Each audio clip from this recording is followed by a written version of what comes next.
Hey guys, it's Emily with Cozy Clicks, and today I want to show you how to edit your photos so they pop. And I wanted to go through and edit this photo because this is a question I hear from photographers like you all the time. And let me know right now in a comment below. Just say yes if you have ever looked at your photo and thought, how can I get this to pop? Okay, it's a super common question.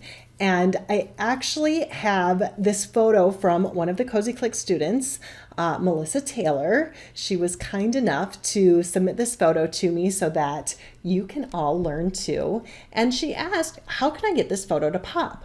Now, the first thing, before I get into Photoshop and get into the editing, I want you guys to know that to get your picture to pop, you really should have a vision and you should have as much done in camera as you can to really make the photo pop.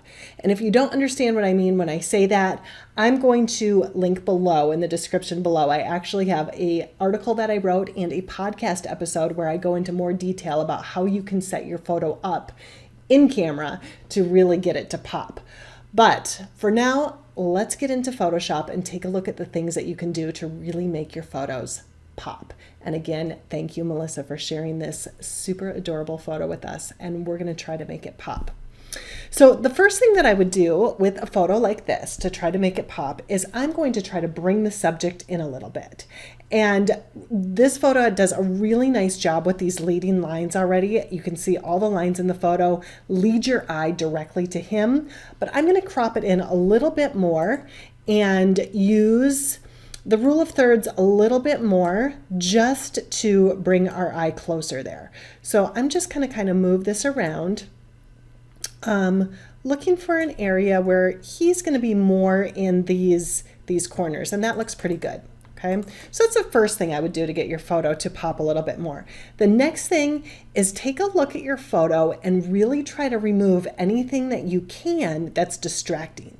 So whatever your eye is drawn to right away is making your subject lose that pop, because it's kind of like you're fighting for attention. And sometimes it's just things that are real small and simple. So when I look at this photo here, these branches in the background bring my eye there, and I don't want it there. So I'm just going to grab my healing brush tool and I'm going to click Alt to grab a sample around it, and I'm just going to delete those right out of the picture.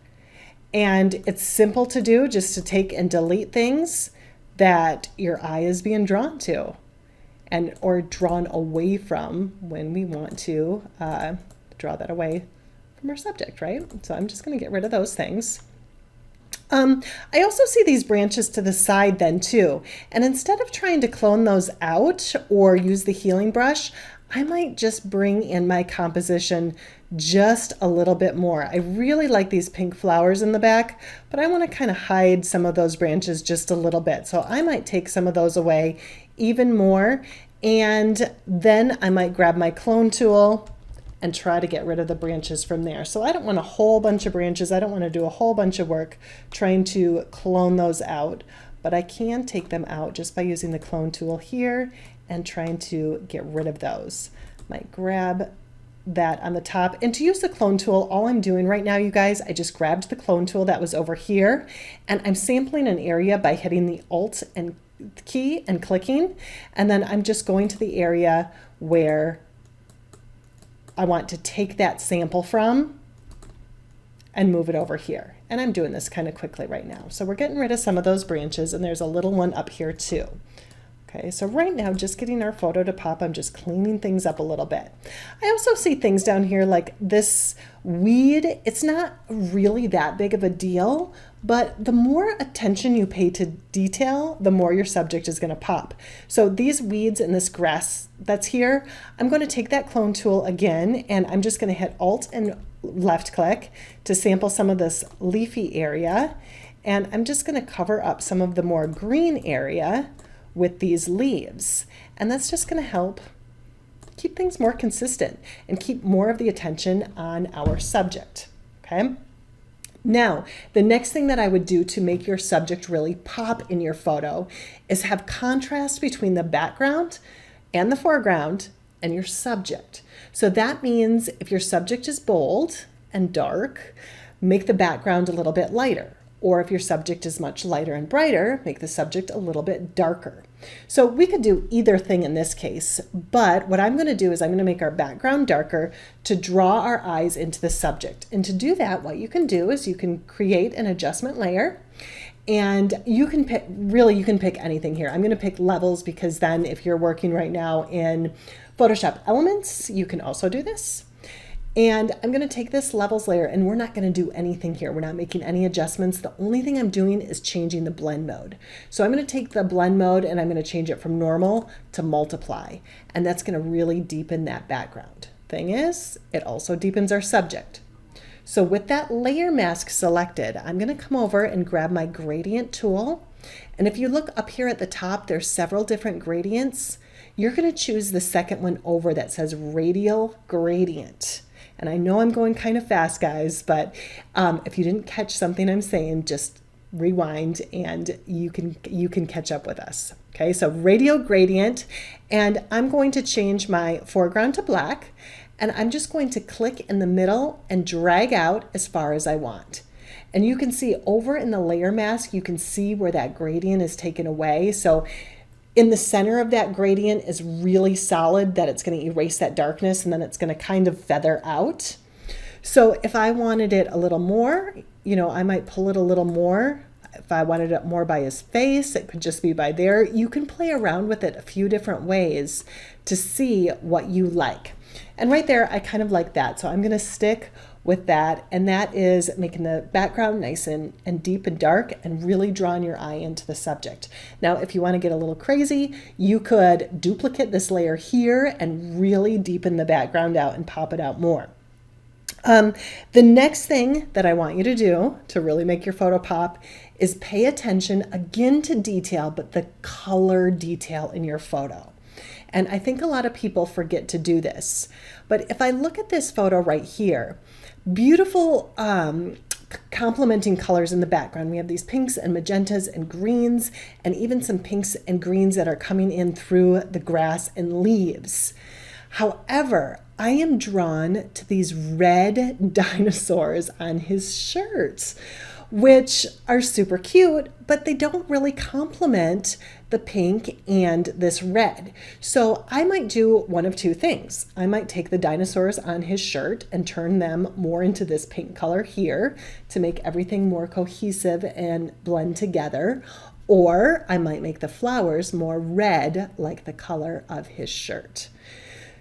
On this particular photo, I'm probably going to go red in the flowers, just because he's probably not going to be wearing pink dinosaurs on his shirt. So let me show you how to do that. What I would do is go to the background layer, and we're going to change the color of the pink flowers. And this is just to make it more cohesive and make our subject pop. So I'm going to go up to, what am I going to go to? Select color range, okay? And we're going to sample some colors here, and I'm just going to get my tool, my eyedropper tool, and I'm going to click on some of those colors in the flowers. I'm going to get the plus tool, and I'm going to just add a few more of those colors. I'm going to move the fuzziness up and down until I get to a point where a lot of those pinks are coming through. Now they're coming through on our subject too, but don't worry, I'll show you how to get rid of that, okay? I'm going to click OK here. And I'm also going to link up below, you guys. I do a full tutorial on how to change the color of clothes in more depth. So if that's something you want to learn more about, I'll link to that in the description below here so you can click on that and learn in more detail about changing the color of things in your photo. Okay, so selected are all of the pink things. I am going to, so you see those little dotted lines. Let's make another adjustment layer. So I'm going to come down to the bottom, choose my adjustment layer, hue saturation, okay? And you see when I do that, a new layer pops up here and my mask pops up here too. Now, if I hit Alt and left click, with the layer mask selected, it turns everything black and white.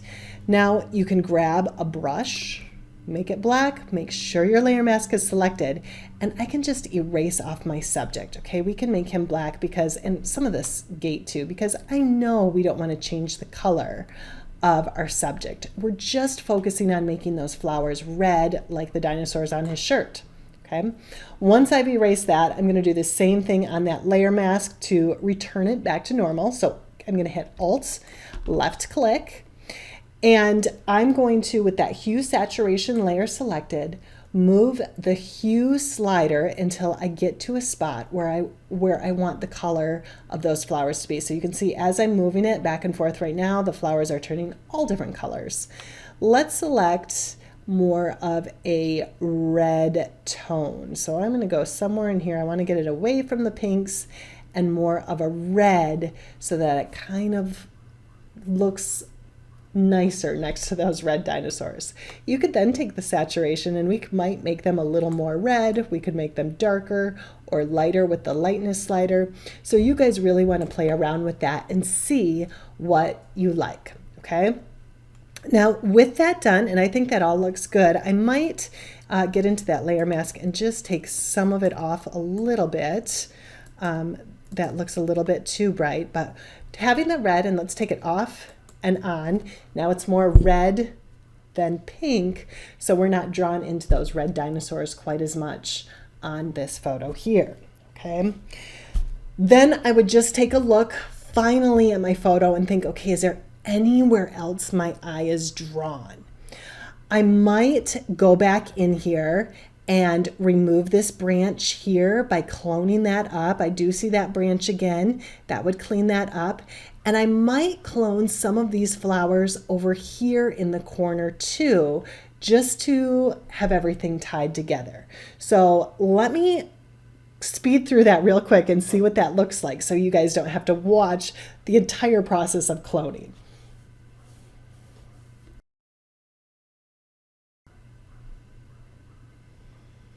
And there you go, guys. That is a great way to make your photo pop using Photoshop.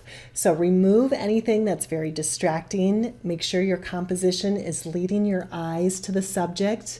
Make sure the colors are complementing each other and look cohesive all together.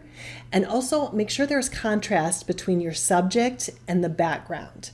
Now this is just a few ways and it is very basic, and like I said before, if you want to check out how to get your photo to pop in camera, please check out the podcast episode and the article that's linked below.